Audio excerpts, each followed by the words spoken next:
that culture of productivity where we have a meeting every morning at 8:30 with our entire team. You know, where the people that we hire typically are just people that are productive, people that will pick up the phone and call. So I think that's really one of the biggest things is just hiring people that are motivated so we don't have to try to motivate. Hey, what's up, Masters? Welcome to another episode of Path to Mastery in Real Estate. My friends, we had an awesome real estate-based episode today.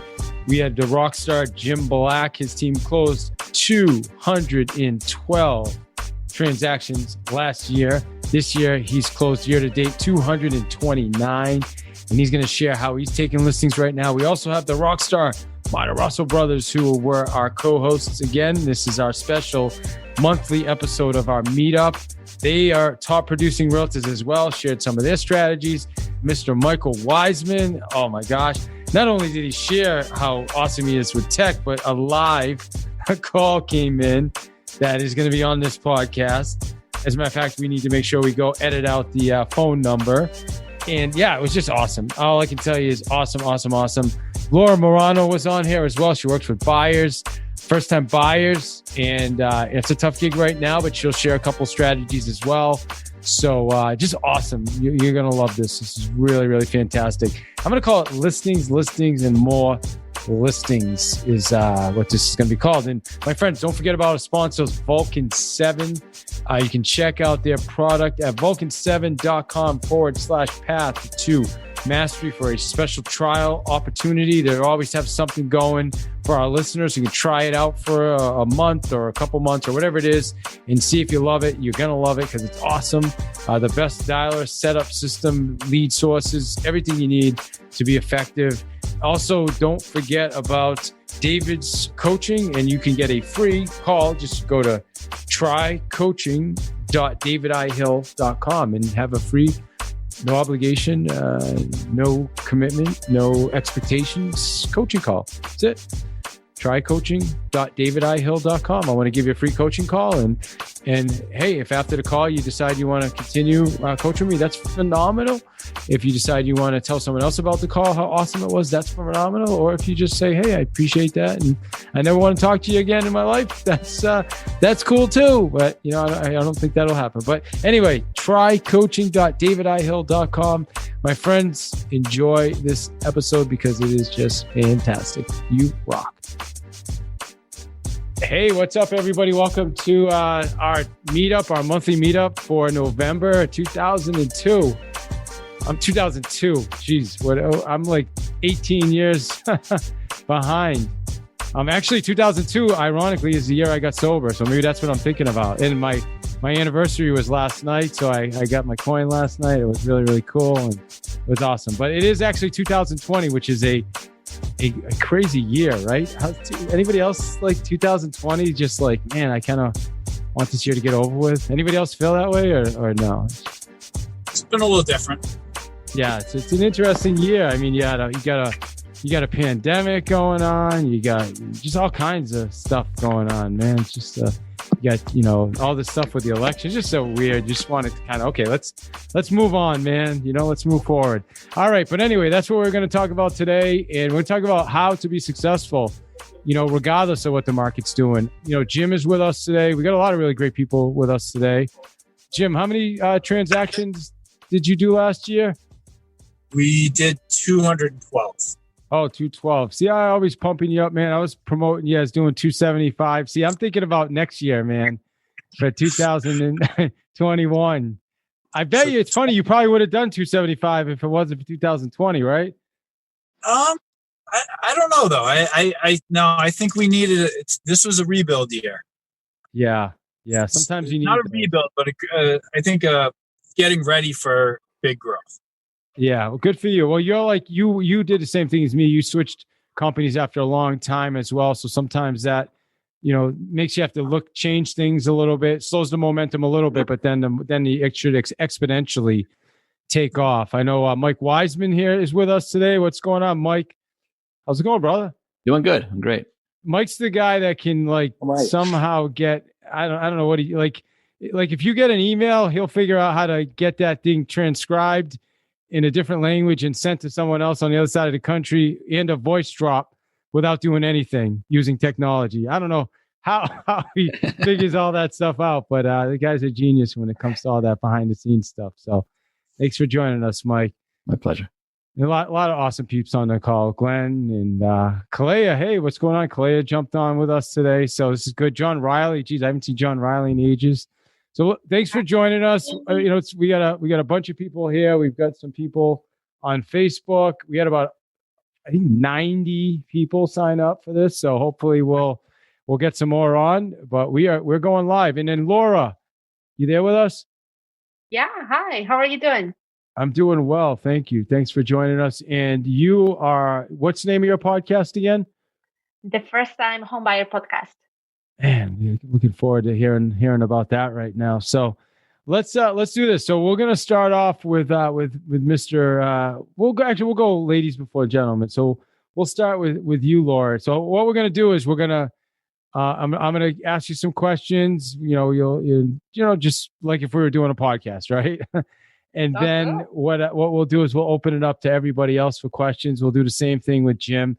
And we really want to keep this as an open dialogue. So even as you and I are going back and forth, anybody's welcome to jump in and ask a question, or you know what I mean, or share an insight or whatever. Okay. So that's it's open in that way. So Laura, tell us about your podcast. So yeah, sure. My podcast is I started it because I wanted to help first-time home buyers, millennial first-time home buyers, and we interview really great experts from real estate agents to lenders to attorneys to inspectors to give a very good perspective on what they should do when they buy their first home. So kind of like to empower them to make good decisions. The questions that we ask are, what is the best way to find the best professionals, or how can you save time? How can you save money? How can tell us, top tips to negotiate your offer? All kind of like looking to help first-time home buyers it's always a very stressful situation to buy your first home. So kind of like giving them information. Yeah. So I've got to imagine, I mean, I haven't worked with a lot of buyers in years, although I used to work with buyers in 2009 or so I stopped, but it's been a while. But I mean, it's got to be tough right now working with buyers, especially first-time buyers. Yeah, they don't have the cash, they may not be able to offer more on the properties.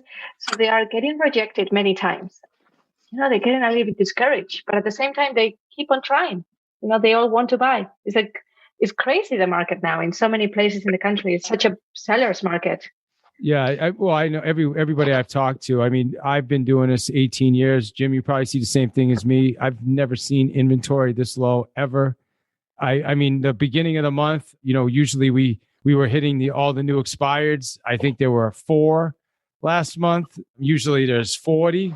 So I mean, it's insane. So what are you saying to these first time buyers right now? Well, everything is about appealing to the seller's emotions.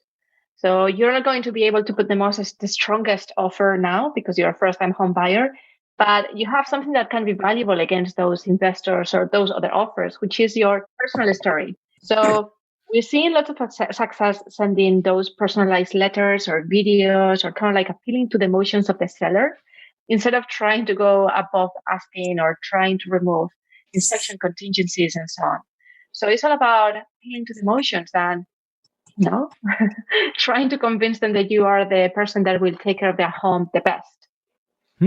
Well, you have to really find an emotional seller for that to be effective. I'll tell you that. You must be really, really good at that because I mean, it's insane right now with the offers that we're getting when we list properties.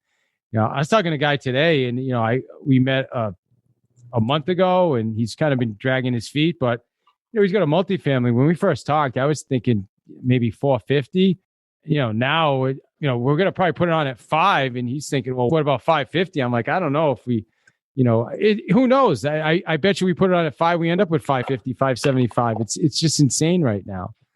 I'm not sure what's going to happen here or when this is going to end. But right now, I think the game is just, listings, and if you have the buyers, then you got to be creative, like you said, and figure out a way to help them get in there and make it emotional or maybe, I don't know, Jim, I know your team works with a lot of buyers as well, right? How many buyer sides did you guys do last year? I think last year we did like 98 buyer sides, I think. Yeah. So what are you guys doing on the buyer front right now? I mean, she described, we're doing the love letters, but we're also doing, a lot of waived inspections, crazy above asking price, and still not always get, which is a tough conversation with a first time buyer. Like, hey, you're gonna have to go 30,000 above. Jim, you know what you could do too is if you try to go off without the video, it might work better for you because you're breaking up pretty bad. So Laura, we'll go back to you while Jim's getting his tech going.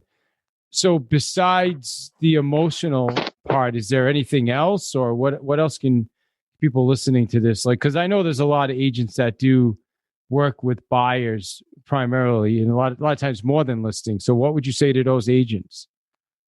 The other thing is also like kind of like trying to be creative and trying to find those properties that are off the market, because you may not be able to compete in a property that is on the market, but maybe you could just like start sending letters to that area and say, we have this couple that wants to move in. Do anyone like try to look for those off market properties? And the last thing is, it's a crazy market for home buyers. So I also suggest to reconsider a little bit. Maybe you need to wait 6 months, maybe you need to wait 12 months, because you don't want to be buying in the hottest market ever, like overpaying. And then if you want to sell in 3-4 years time, you're not making any money, or even you're losing money. So kind of like the three things, like try for a little bit, keep on sending those offers. Then if it doesn't work, try to locate off-market properties. And then the last option is reconsider. Like you don't need to buy now. Maybe it's better for you to wait. If this is not supposed to be a really heartbreaking experience. So if you're really seeing that this is impacting your life in a negative way, just reconsider it again. Maybe keep on renting a little bit more and wait for the market to calm down. Yeah. Well, you're at a tough gig going on right now in this market. It's ironic. I work with all my coaching clients. I'm just telling everybody, just focus on listings 100%. And, the buyers will show up if you have the listings. Speaking of showing up, man, these guys, they just kind of walk in whenever. It's Matarazzo. What's up? What's going on, boys? What's up? Arthur has me out there looking at deals. Oh gosh, you still haven't gotten your internet cleaned up, man? Nah, he can't. I don't pay him enough money. Oh goodness. You guys oversleep or something? Yeah. So Jim Black, let's go back to you and Dave and Matarazzo are here. They've been our co-hosts for the last 4 months. Usually when they show up on time, they do an okay job. So we keep inviting them back, but this might be the final straw. So we'll see. But what would you guys? We've been talking to Jim Black and Laura Morano, hosts the First Time Buyer podcast, and that can be a tough gig right now working with first time buyers. I mean, you guys are in Boston, right? What's going on the buyer front out that way in downtown Boston? That's over here, you're talking to us? Yeah, you and Dave. Boston condos are having a hard time. Any apartments in the city or any luxury condos are just sitting on the market. Days on market is much longer than people think. We're seeing a huge trend of people moving out north, southern New Hampshire, northern Mass. A lot of people going over there with Jim to Worcester with you and Jim. Yeah. So what are you guys doing then? You guys working on getting those listings with price reductions, or how do you capitalize on that? Because we've got nothing going on here. I mean, well, we price them right, so our stuff sells. I mean, we have a couple listings that didn't sell, but you either coach them to reduce the price or coach them out. But you also we just set up a little more realistic expectation. Go over the numbers with them and let them know, hey, look, the average days on the market here is 60 days. So don't believe what you hear and see on the news that you're just going to put this house on the market, this condo, with 100 others, and it's going to sell right away. So we're just setting up those realistic expectations now. We're starting to see a shift. That's a really good point too, because you're right. It really depends on where you are, right? Because here, Central Mass, if you price something right, or even close to right, you can expect. I mean, I've never in my career said to a seller, we can probably expect 5 to 10% over asking. Right. Because you're saying that's not happening in Boston right now. No. And it's a weird market because it depends on, like you said, what it is and where it is. Because you could be a condo downtown in Boston or Cambridge and Somerville, and you're competing with hundreds and hundreds of other condos, or you could be 30 minutes north of Boston. And if you have a single family priced right, you're literally going to get 15 offers. So it's weird. So Jim, question for you, man. You back with us? Yeah, I'm back here. Jim's Awesome. a legend. I'm here. He's on the road closing appointments right now. Jim is a legend. He's probably done two listings on the ride so far since he's been on with I'm us. going to send him a referral right now. Yeah, see, you're sending Jim referrals, and as good as I've taken care of you guys. See, this is it, man. Jim, talk to us. What are you guys doing right now to get inventory? I mean, we're definitely focusing on our sphere, because that's really like the relationships that we have. When we're in a transaction with somebody, talking to them, continue to build relationships, see who they're doing, who they know. That's where a lot of our stuff's coming from recently. I mean, I know we were doing some circle prospecting today, calling neighborhoods, digging some stuff up, but honestly, the inventory stuff's been tough. This month has probably been our lowest month with taking listings in a long time. Yeah, agreed.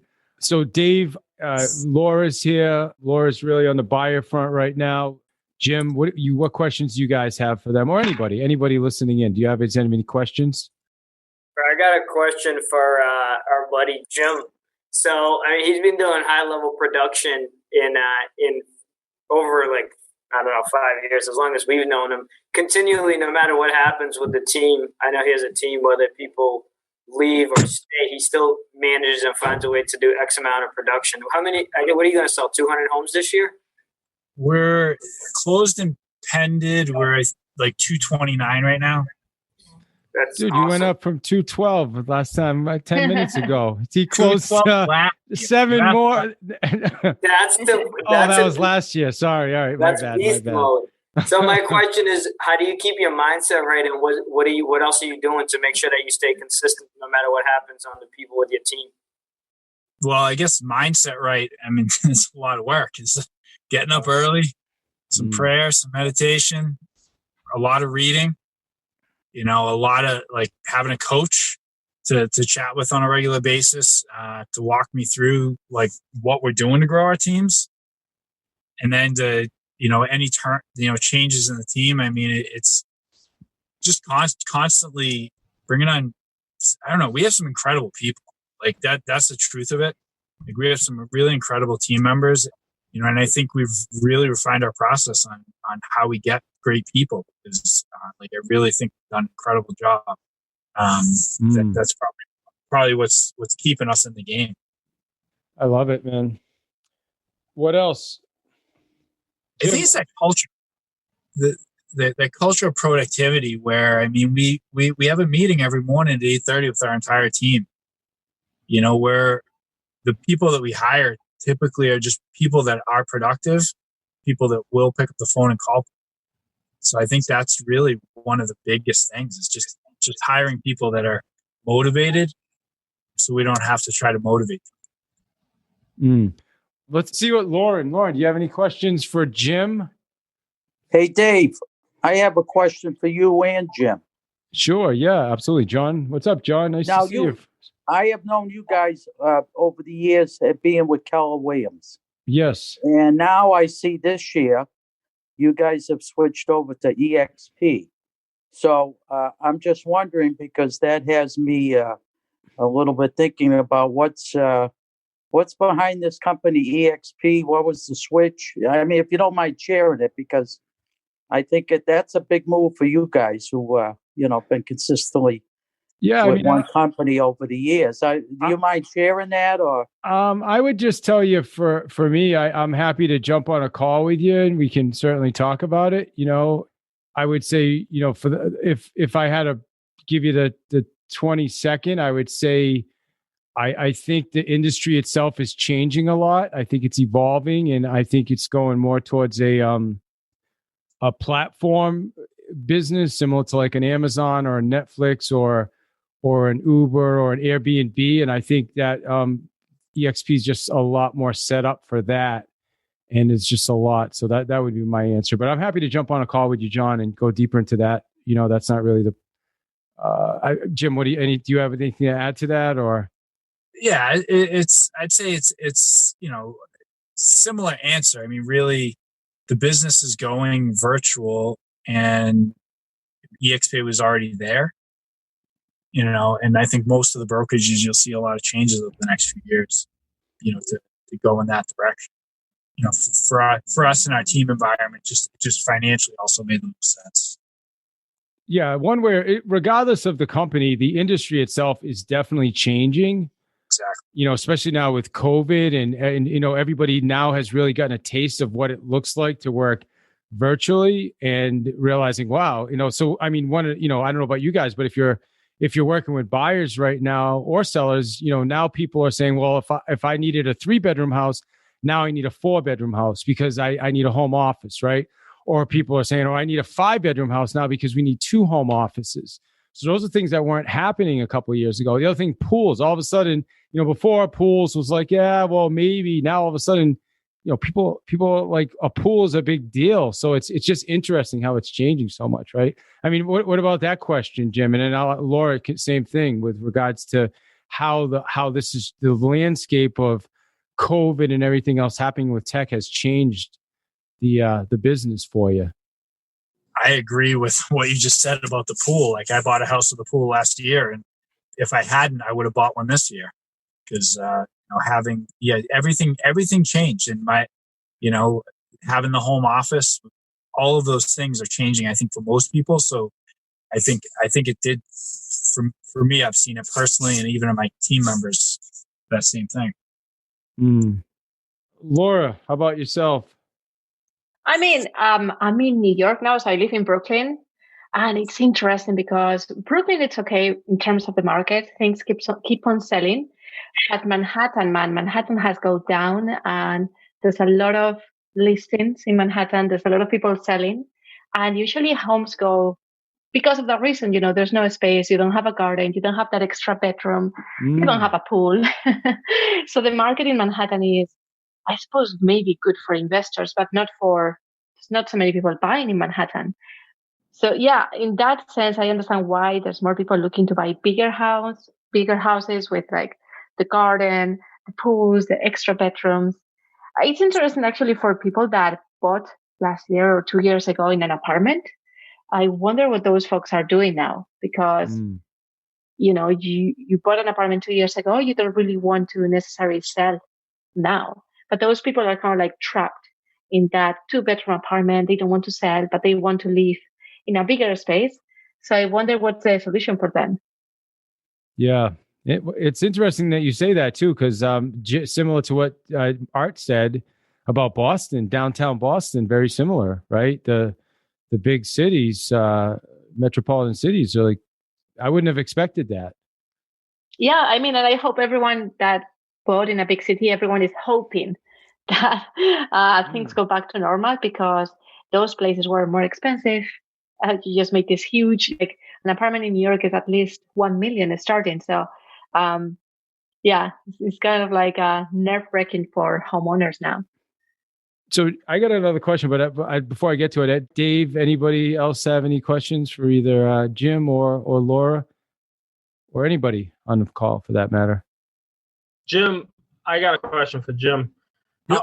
So, what were the top 3 things that you learned over the years that are your top 3 priorities when you're hiring people or adding people to your team?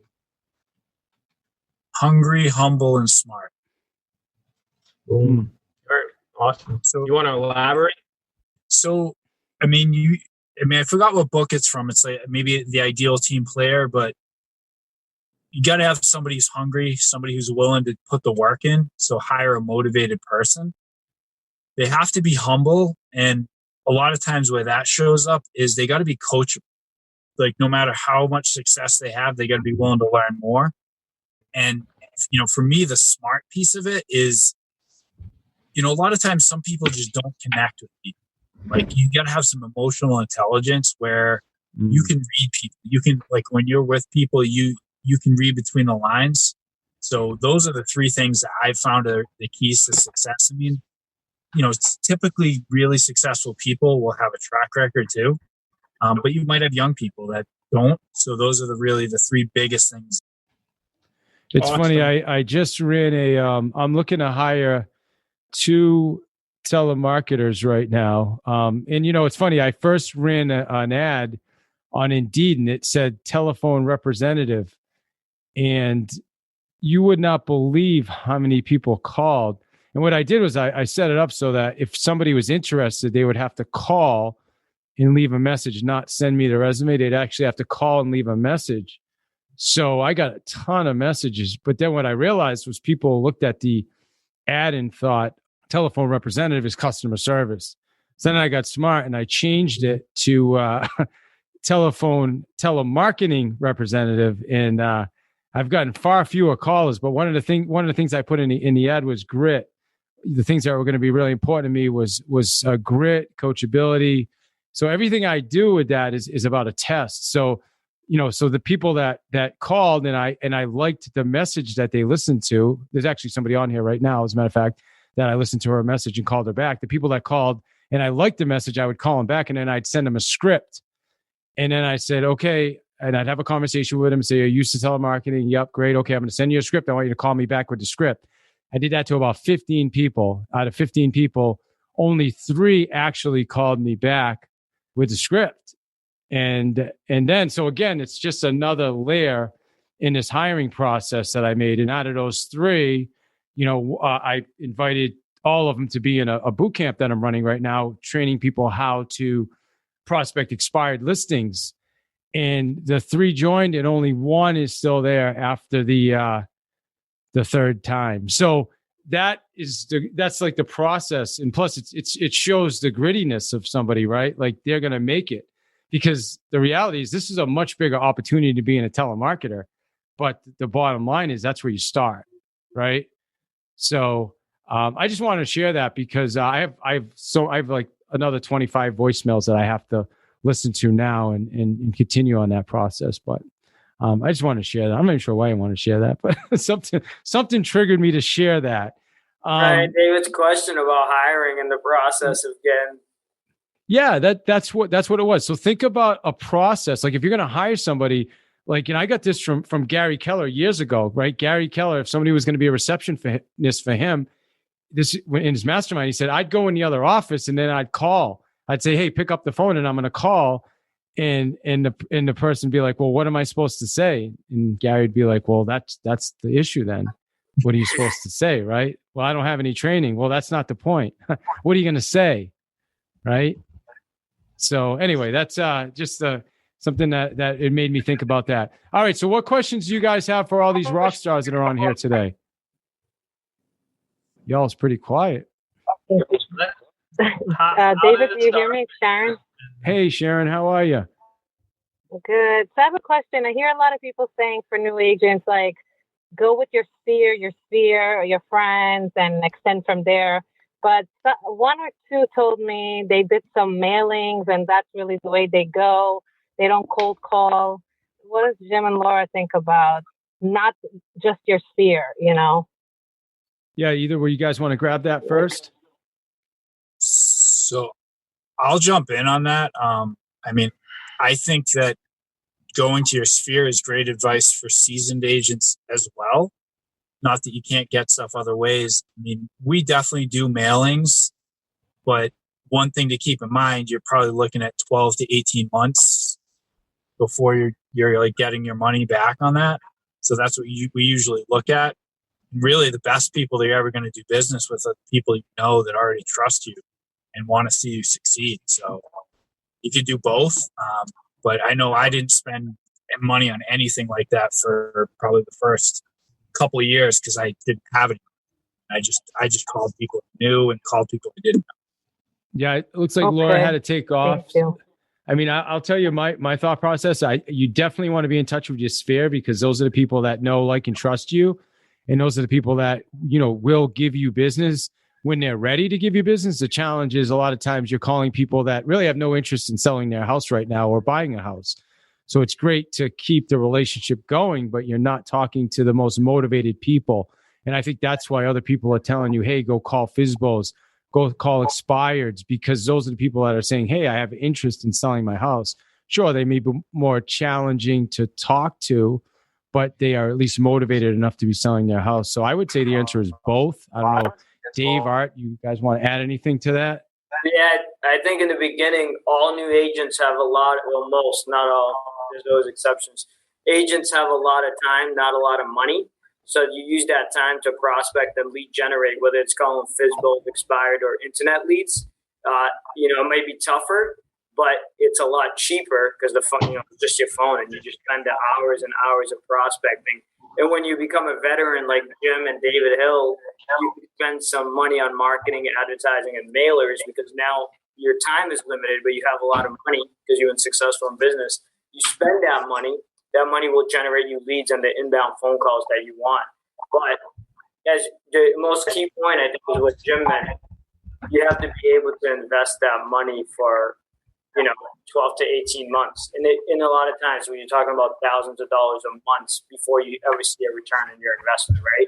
You may take 3 months to get a lead and then another 3 months to convert. And you've been spending whatever it is per month for 6 months. So that's what I tell all new agents. Yeah, actually, I've been doing mailings for about 11 months that I've been testing out that's going to work out well, but I have not received any money back yet. So just to give you, it's built relationships, it's built some business, but it's going to be 15 to 18 months before I actually see the return on investment. So right. You're sending monthly, Jim? Is that a monthly? Yep. You're sending out? Yep.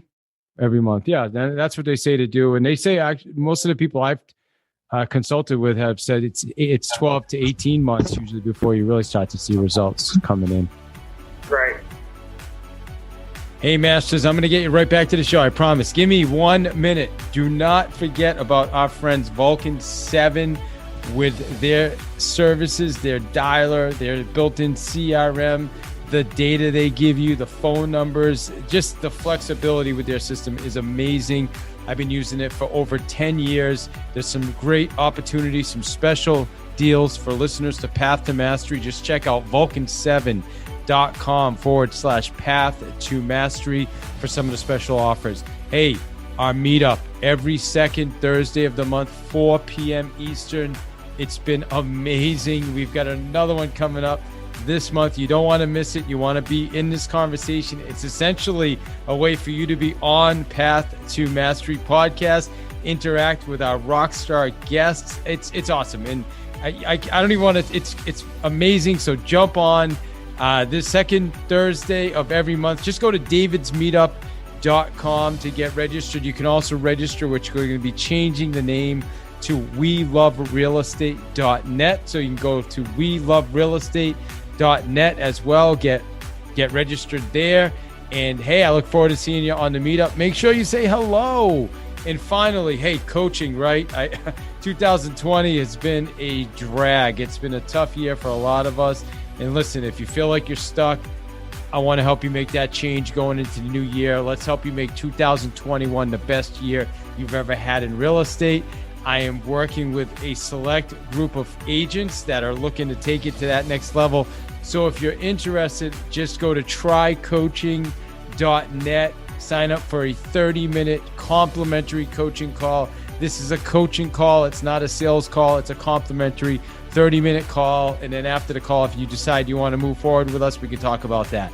My friends, this offer only goes through December 31st. So again, go to trycoaching.net. Man, I think that was more than a minute, but I do appreciate your time and enjoy the rest of this show. You mentioned earlier coach, Jim. You said you have a coach. You said that was important. Why is that so important? And how does that help you? So I think a couple things. I mean, one is accountability, to have some, from an accountability standpoint. I've had a coach since 2013. So I've had a coach for about 7 years. Having a level of accountability. And at the same time, like, I've had coaches that were more mindset coaches, and I've also had coaches that I basically am following what they did. Somebody to walk you down a path to help you get where you're going to go. So for me, depending on the point in my life and my career, I've had different types of coaches as well. And how do you determine your coach, who you're going to coach with? My last decision, I've been coached with my coach for almost a year now, is I said, who in the country do I want to model my business after? And then I reached out to him. So what do we want to, what question? Do you guys have anything? Dave, Art? I think I scared poor Lauren away with she's the first time buyer podcast. That's a tough gig right now, man. First time buyers. It really is. But what else do you guys want to ask, or anybody for that matter, have any questions? Where do you find humble people? They don't exist. No, I'm sorry. Who was gonna Sharon? That was you, I think. No, that's funny. No, I just want to say about the market where I'm at. I work in Manhattan full time, but I actually live in New Jersey, and that's why I'm trying to create my real estate. Start my real estate market here in New Jersey. And I see like a lot of the agents that in EXP who work like 20, 30 years, they're really short on listings right now. Like you said, inventory seems low. Yeah. But I do hear like one of my mentors, she had a house, she barely put it on the market, and it got 50,000 over asking price, with like 10 offers. And so you hear a lot of that, but you don't hear a lot of inventory, a lot of listings. Well, it's cause and effect, right? I mean, that's the result of the no inventory, But I mean, if you're in Manhattan, right. I know Laura mentioned there were actually a lot of listings piling up. So I'm guessing it's based on price point, right? Yeah, Manhattan is a different market, but like where I live, it's like 50 miles south of Manhattan. So people want to live here in New Jersey, very close to the city, so it's a very low inventory, but they're just like buying anything that comes on the market like right away. So let's do this. Let's take this last 15 minutes or so. And let's spend it on let's for people listening, people that are listening to this right now, we want you walk away with like, what are some ways right now where you can take listings? Because the reality is if you can take listings right now, it's a slam dunk. I mean, you control the market. Just anything that's decent and priced well or priced decent is going to sell right away for you. It's going to sell usually above asking, depending on where it's located. So let's all like brainstorm. What are some of the things you're doing? Like, Jim, what's the top? I know what's your top 2 ways right now to take listings? If there were 2, what would you focus on? And I know it's kind of fluffy because it's really, most of it is the people that I know. That's really where most of it's coming from. It's my allied resources, the attorneys, the lenders, these different people in our sphere. We're getting some from that. Here and there, we're getting some radio, call in. If I was to try to find inventory, I would use buyers. That's another thing that we do.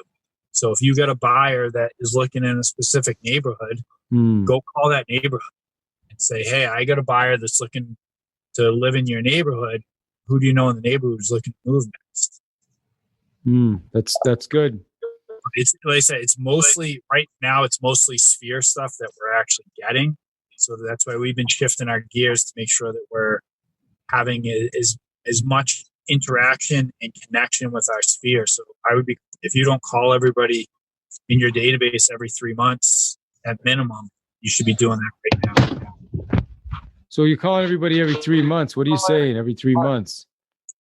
So sometimes it's just literally something as simple as a check-in, but it could be something if I haven't talked to someone in a little bit, like say we haven't been calling them. It's talk about, the interest rates, talk about the inventory.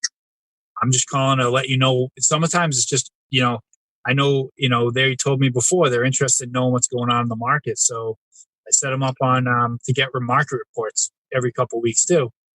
I'm checking in, just letting them know, hey, this is this is what we're seeing. Inventory's down, 55% from last year. Are you guys still, whatever's going on in their life, really, is what I'm doing. Paying attention to what they got going on. Might be, we're still working on what we can do going forward too, to make sure we're having more of a membership experience with our past clients also, which is something we haven't really had. We've been doing client events because we haven't had a lot of face to face. So we're honestly revisiting all of this right now. I think you have to right now, because I think these are unprecedented times that I don't think any of us have experienced before. I know I haven't. So, the good news was 2006, 7, we dealt with this. We dealt with this a bit in 2012 because the times, it's always changing. The market's shifting, changing. There was REO, there was short sales, there was first-time buyer credit back when Obama was first elected. I mean, so there's just been so many different opportunities, but you don't always see them as an opportunity when it starts. What about you guys? Art, Dave, what are you guys doing right now to generate listings? Yeah, so I think for us, it always has been, and maybe I just have this mindset that I'm not willing to change a lot on, is I really believe in expired FSBOs, and cold calling, I think, is just a big thing you can do. It's unlimited. And I just feel like you're just calling you could pay people for leads, right? You could pay companies to send you leads, or you could just call people, get a bunch of people to tell you to go beat it. And in that, some people will say, yeah, I'm actually thinking about knowing the value of my house, and I'm actually thinking about selling in the next 6 months to a year. And then those people become your warmer leads. And then you just follow up from there. I think that has always been a good source of business for us. Inevitably, those people turn into our sphere. So if we look at our sphere and we go back like 5 deep as far as how many deals we got from them, how many referrals, how many deals they've done with us, it ends up being that like the origination of most of our deals was a for sale by owner call, an expired call, or a cold call that was referred that we did a good job for, like we sold their building, or even if we listed a house and we never sold it, we became friends with the person whose house we listed, and then we would sell like their sister's house, and then we would sell their brother-in-law an investment property. And like, so our sphere grew from cold calling. And I think obviously the phone is free. You pay for it every month, but like, it's not like a lead source you got to pay for. So that's number one. Once you do that, I really believe your sphere, which technically is everything, right? Once people know you, like you, and trust you after the initial like cold introduction, however it may be. I think the sphere is obviously huge. So you can't forget to, like Jim said, call people every 3 months, every whatever month. Just give them updates, say hello. Even if you call them, just say hello. I think just top of mind awareness. They say that a person, if you think of like an auto mechanic, if you think of a doctor, you supposedly can only think of like 1 or 3 people max at a time. And if you're not one of those people, like constantly being in front of your client faces, then and they don't use you, you really can't get mad because you didn't put in the effort. And the one thing that's never changed is that call never really got less awkward. Like you calling somebody, it just never gets awkward. Nobody really wants to call. Like I still don't always want to call, but I just think it brings in good business. And as long as you're in this business, I just believe that's what you have to do. So, I mean, our sphere became our sphere through our calling business. We've never done mailings. We've tried doing neighborhood mailings, like you mail 100 postcards here to a house you sold, just listed, just sold. But I don't know that we've done it big enough to get a return, but we haven't seen like a significant return on that. So we kind of stopped. All right, man. Good stuff. Yeah. I like the point you made too about how the initial, cold calls turn into your sphere of influence. I mean, before we started this, I hung up with a builder who I listed, was one of the first FSBOs I talked to 18 years ago and ended up taking one of his listings, ironically. So that relationship started with him being a FSBO who I called. So that's such a great point. Art, same question. Mike Wiseman, I know you guys are really listings focused. Love to hear what you guys are up to as well. Yeah, my brother kind of already mentioned for us, I think it's basically what him and Jim said. I think the low-hanging fruit right now is the sphere of influence. A lot of your sphere is going to be, especially if they're in a condo, is going to be looking to get away from the city if you work a market near the city, out into the burbs with 2 offices, like David Hill was saying, 5 bedrooms, and like Jim was saying, with a pool. People want all those things. So you call in just to check in on them and see, are they comfortable being quarantined and working from home with the kids in that environment? And most of them will have to sell that condo and they'll have to buy a single family. So we got a lot of that business. But that's coming from your sphere. That's the easiest way to find it. Great point. Awesome. Mike, how about you, man?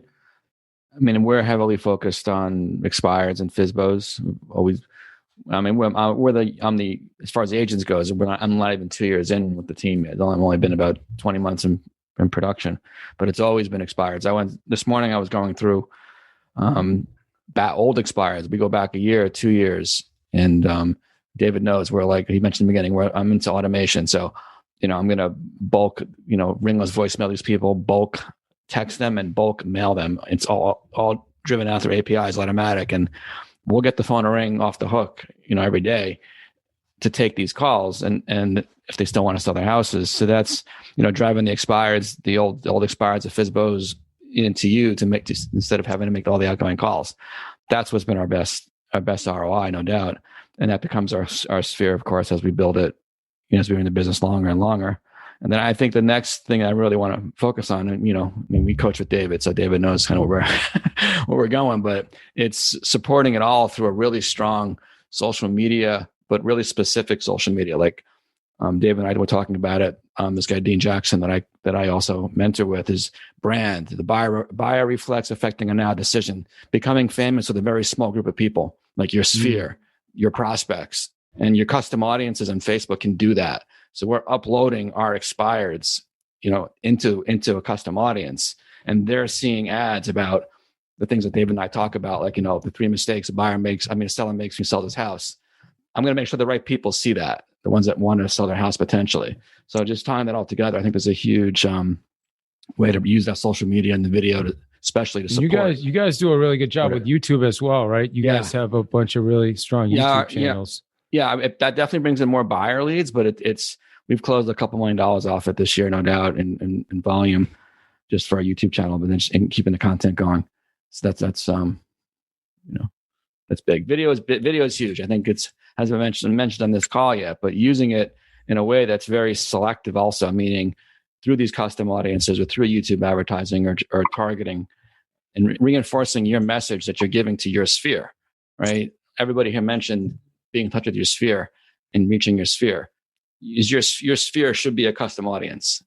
If it's not, you just wait. It's like it's a missed opportunity. It's $1 or $2 a day, and it's like just like I clicked on one of these things. Hey David, I got this right. Oh, awesome! Congratulations. So my whole team bought these. We 45-minute call sessions. So I clicked on one of these things, and all I'm seeing them along the side of my Google page now are these things. So that's the same thing. You guys know what that is, right? It's the timer, right?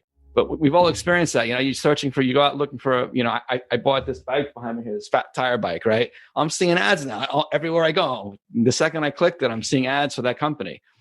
So it's the same power we all have that. It's like as soon as someone comes to your page, comes to your site, or has been with you, they should be seeing you. They think you're everywhere. So Mike, like you're really good at that stuff. You understand it. A lot of us don't. What would you say to somebody that doesn't really like? I would say I don't want to do that myself. I want to find someone else to do it for me. There's loads of services, loads of people that can help you do it. I mean, I'm happy to give anybody, in David's world here, help with that, to point me in the right direction.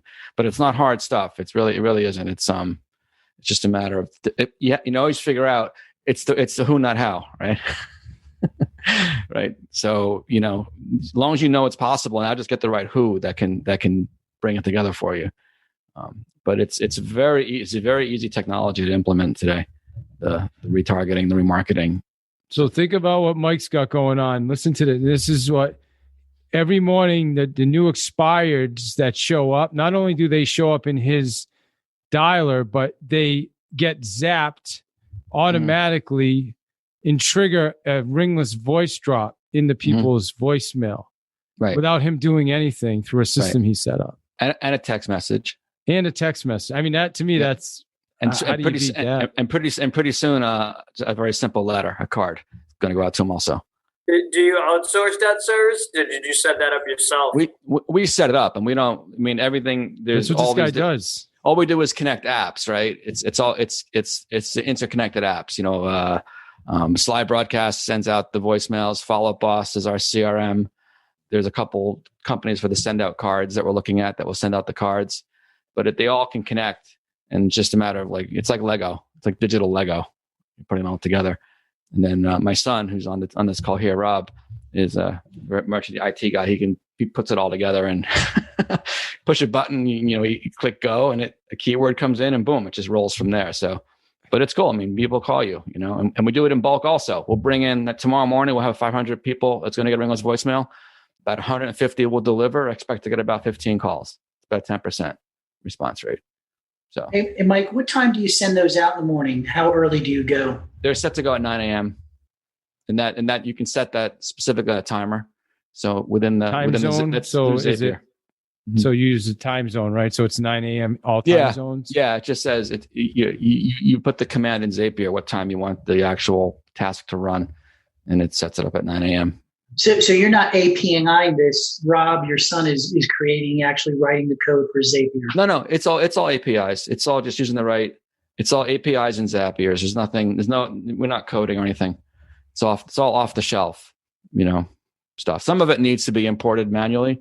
So but a VA can do that if you do bulk imports, things like that. Yeah, so we're actually working on some stuff. Mike and I, we're going to start not just teaching people how to make these calls, but also how to set up some of this tech on the back end, or even have Mike set it up for them. So that's exciting stuff. So what questions does anybody have? Let's say anybody on here have any questions for any of these guys? I mean, the Monte Rosso brothers are rock stars. Yeah. Mike, can you send your son here for a couple of days to set all of this up? Hey, we're only 2 hours away, man. Everybody's coming to Boston. We're selling more houses to Bostonians, and I know you guys got to come out for a day, set up my little system. So tomorrow morning, my phone rings with 15 expireds. You got it. A little change in strategy. Hey, I'm coming to list you. Actually, you know what? I got 3 other appointments. I can't make it. Listen, I got 2 callbacks yesterday, man. I mean, just from people like, hey, I got your voicemail. I'm curious. And one of the messages I'm leaving is cash offers. Hey, just curious, if you'd be open to a cash offer. It's, you get an offer. It is 2 to 5 days. It's an as-is sale, no contingencies. People are calling back on that. No repairs needed. So that's what's working nowadays. So yeah, good stuff. What other questions you all have? Anybody who's got some questions? I have a question about FSBOs and expireds. Yeah, sure. For all of us that you're calling, how many do you have to do to get converted, to get the conversion? How many calls do you have to make, or what's how many times are you reaching out to expireds and FSBOs to get a turnaround? Ooh, that's really tough question to answer, right? Because when I was doing it 10 years ago, everybody and their mother hung up on me, right? So my skill level wasn't there. Now, if we call, say, 35 people, we'll probably get 1 or 2 to meet with us. And we'll say for every 10 we meet, we may be able to turn 3 to 2 of them into actual clients. But as far as what the conversion rate is, I don't know.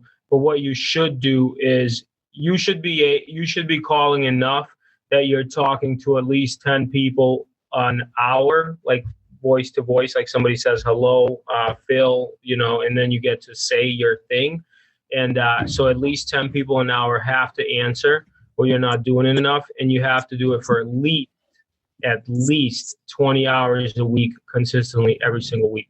And then you can gauge what kind of results you get, and then you can make adjustments. But anything short of that, you're not going to get. I don't think you're going to get good results, or not enough to track. One thing I've been studying for a couple of years now is it takes about 35 conversations to find or to be able to list one motivated, expired or FSBO or client. That's why I created the 35 call challenge. And you'll see that the people that go through it and make the contacts, just about every one of them will leave with a listing if they talk to 35 people and have realistic conversations. Like they know what they're talking about and they're able to articulate their value proposition. And that's really what the key is. So anybody else with that, with regards to the expireds, FSBOs? Same numbers. I mean, I know my numbers last year was my first year making calls. I had like 6,000 dials, which is like maybe 1,600 leads. It was 24 dials to get 24 conversations, one appointment. And then, your appointment conversion rate would be, I was running about 60%, something like that, once I got good at it. So it definitely pays off. I mean, the numbers are there. Using a 3-line dialer, I was connecting with 10% of the phone numbers that I was getting. So, sometimes you get an expired, it gives you 3-4 phone numbers, and not all of them are right. That's why a triple line dialer really is important if you're going to really hammer expireds. But the hardest part was you're talking about old ones now, because there's not enough new ones to use a triple. Yeah, not enough new ones. No, but everyone's got old ones. I mean, you can you can go back. I have we just pulled out 1,600 expireds from the 3 counties we're working from 2019. And we're going to just drop voicemails to them all again, and that's the lowest hanging fruit, right? Let them call you. The ones that still want to sell will call. If you leave them a simple enough voicemail message. Tell them the way you start your message too, because it's a little unique. It's different. Which one? Most of us. The ringless voicemail? Well, no, your message is always like, "Hey, I may have the wrong number" or something. Yeah, right? The way you start it. Yeah, I kind of come in like I'm a little bit lost, and they want to help me. So I just come up and say, "Hey, this is Mike Wising speaking. I probably got the wrong number, but I was calling about a house I had seen for sale. 123 Main Street. I was just curious if I had the right number, and if that's the right house." And they'll say, "Yeah, are you an agent?" I might say, yeah. Actually, I am a licensed agent. I got to tell you that for sure. I'm also an investor. I buy a lot of property in the area. I may be able to buy his house if the terms are right. Tell me about the house. And then all I want is their motivation, right? In that first few minutes. If I get the motivation, they still want to sell it, then we'll figure it out, right? Either I buy it, someone else buys it, we list it, Yeah. It's a good approach. Yeah, you're really laid back, so it works really well for you. Yeah, it's not threatening. So Jim Black, I know you're still with us, man. I know, what do you have? Jim has ISAs, because I know half the people I talk to, they're like, "Oh yeah, we already talked to the Jim Black team." So what do you got? ISAs? What are you guys doing over there? Personally calling the expireds for sale by owners, but Jessica is calling them. She's every day, as you know. I think we're having a little bit more success now than we have in the. Agreed, 100%. I said 2 appointments this week, which is, I agree with you. Sorry, I just got excited when you said that. Yeah, no, and we've talked about it. We've gone on some of the same appointments and stuff, but it's I actually have felt like the expireds. There's less people calling the expireds than some other sources. And maybe I'm wrong. I feel like we're coming into the holidays, right? So this is a great opportunity. I know Matarossos know this, and this is because a lot of agents are going to lay back now and kind of take it easy for the holidays, right? You're going to eat turkey. Yeah, no, I think there's a great opportunity going into these next couple months. October, November, December. Those are the best times to be making phone calls. Jim, can you put your telemarketers on hold for a couple months or what? So we can cash in out here? I gotta make payroll. So sorry. Yeah. All right, good. I'm messing with you, brother. All right. What? Any other questions from you guys? I just want to say I appreciate all you guys' time. Everybody that's here. I mean, listen, you just committed an hour of your life with us, so I hope you got a phenomenal value. I hope you got at least something that you can take from this. I know I did. So, and I know when I listen to it again, I'll get even more. But who has any more questions? Anybody else? Yeah, Mike, send me. I have a quick question. Sure. Is that Lanita? Who asked that? Sharon, I'm sorry. Oh, no, I have a quick question. It seems like on the MLS that I'm introduced to, the Flex MLS in New Jersey, it seems like the owner's phone number is almost hidden. Is that an issue with some of the MLSs that you guys deal with? Because one of the brokers told me you have to look at a different website to kind of find their phone number. Yeah, we use Vulcan 7 to get the phone numbers. So I'm not sure because I don't think the phone numbers are on our MLS at all. I mean, you'd have to do the research. You'd have to pull the public record and then, reference the number somehow. We use what's called Vulcan 7. If you want to check out Vulcan 7, there's a special, go to vulcan7.com and there's a code. If you go to vulcan7.com/path to mastery, you can try them out for a couple weeks and see what you think, but it'll give you all the phone numbers. And then you can do something like what Michael does. You'll have those numbers every morning when you log in, and you can send them to other places to do voice drops and all kinds of other stuff. And it saves you all the energy and time you have to use to try to track those numbers down yourself, Okay. Thank you so much. Very informative. Thank you. If you're interested, I'm going to put this out on a page right here.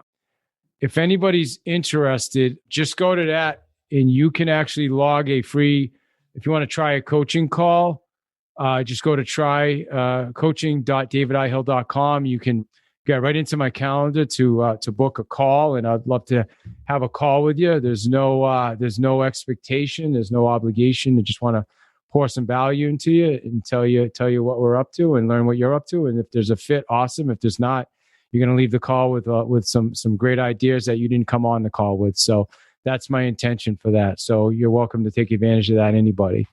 Any final thoughts or anything we want to get before we wrap it up? Well, I guess if nobody has anything else, Glenn, you nothing, man. You're kind of quiet. You got the holiday special shirt going on, though. I've been here just calling all day long, man. So I'm all talked out. So yeah. Well, let's do this. Let's get a couple takeaways for people listening. Because this is going to be a podcast episode. It'll probably go out in a couple weeks. There's some phenomenal content on here. Really, there's some great ideas that people can implement. So I'd love to hear from maybe 4 or 5 of you. Just a short. I mean, what would you say is your biggest takeaway from either being on this call today, contributing to the call, or whatever?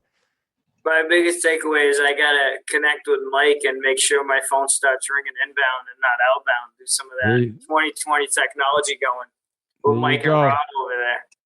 That's awesome. Yeah, those are the guys, man. Those are the guys. Awesome. What else? My biggest takeaway is what Jim said is you really got to focus on your sphere of influence, and you got to give those people the best possible experience you can, and just always work on that. Yeah, that is a really good one too, because sometimes we can forget, right? Yeah. Mike, I think it's you got to have the grit to do the work. I mean, that was pretty consistent. Everybody here, Jim and everybody else came up with the same, philosophy. You've got to do the work, got to do the grit, got to make the calls, And oops, there's one of my inbound calls right there. Let me get rid of that. Oh, make it. Yeah, let's hear it live. Get a live answer. All right. Hi, it's Mike Wiseman. I have a question. My name is Derek Grunfest. I got a voicemail from you earlier today about a house. Yeah. Was that this guy? Huh? Is that one still for sale? I thought it was. That's the one in Freeport, right? You really set this up. Yeah, that's right. So, this guy's a badass. Realtor, or you So, could be either or both. I am an agent. I also do buy a lot of houses. So, I'm just curious if this was going to be for sale or something that might fit our portfolio, or more something that you want to get sold either way. Yeah, we're still definitely interested in selling it, but full disclosure, we're just going to be working with someone else. We're not in contract yet, but we're about to be. Okay. But we are looking for a quick sale. So, yeah. If that's something you are interested in, we can definitely talk. Okay. Is this probably not going to interest you, but when you say a quick sale, if you could get more money out of it, are you opening any kind of terms where you might lease it for a short period of time if you can close for a higher price at the end, or? House? Yeah. I have people that come in sometimes, like executives, entrepreneurs, self-employed, looking for a lease purchase where they, they want to come in for a year, rent the house, and then, with a P&S at the end. We definitely would be interested in that. What's really happening is we're going to be building a new house. Okay. Couldn't This is good Okay. stuff, man. This is like live podcast conversion. Okay, I got it. Set this up perfect, Dave. Yeah, Okay. it's Mike with his tech. Uh-huh. I get it. Yeah. So what's, I mean, at the point that you're actually ready to sign with an agent, when are you actually ready to sit down and sign with somebody, or at least the person you got picked out? I'm not trying to get in there. I'm trying to figure out if I can help before that. It might work out. But where are you as far as that goes? I think we've already talked to them. Okay. Have you signed? Okay. A couple of days. Yeah. So. Yes, you can. I could talk to my wife. My wife's in charge of everything. Sure. So I'm also an entrepreneur. I have my own business. I get it. I'm extremely busy. Yeah, no doubt. Yeah, no doubt. But if this is a real offer, and then you are interested in, getting someone in here. Okay. Well, let me I've got the info based from the last time it was listed. Let me just look a little closer at it, work some numbers, and then I'll circle back with you if something makes sense. We can go further. Okay. Yeah. Please call me back anytime. Okay. Look at Art's writing down the number. 613. Okay. Okay. And that's the best email I can use for you, the Natalia Trend 82 at Gmail. All right. Perfect. So. If you email her, let her know that we. Okay. I'll call her as well. Excellent. Her name is Natalia. Is that right? Is that? Yeah. Okay. All right. That's perfect. Thanks for the call back. Let me do a little homework here, and if it makes sense, I'll circle back with you. Appreciate it. Thank you. And may I ask what company are you with? Well, I'm with the XP Realty. That's my my brokerage. It's called Real Property Team. And, yeah. So. All right. Perfect. My pleasure. Take care now. Okay. Bye-bye. Bye-bye. All right. Good stuff, man. That's awesome. Look at that. It happens live. Can't plan that. Yeah, we couldn't have done better than that. That's for sure. Awesome. Jim Black, any final takeaways, man, you want to share? And then we're gonna wrap up the call. It's 5:14. Is Jim still with us? I think it was just for me, it was just a reminder that, there's no secret to success. If you put the work in and you practice and you get coaches and you're doing the right things, you're going to be successful. So, anybody can do this. Not everybody will. Yeah.